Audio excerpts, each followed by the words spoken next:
করে দেওয়ার একের পর এক পদক্ষেপ দিতে শুরু করেছে এবং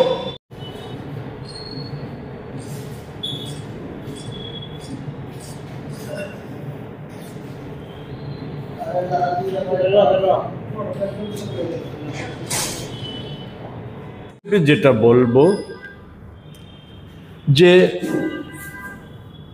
ইতিহাস আমাদের এই শিক্ষাই দিয়েছে যে পৃথিবীতে স্বৈর শাসকরা এবং বিশেষত উগ্র মৌলবাদী ধর্মীয় স্বৈর শাসকরা তারা নিজেদের শাসন ব্যবস্থা টিকিয়ে রাখার জন্য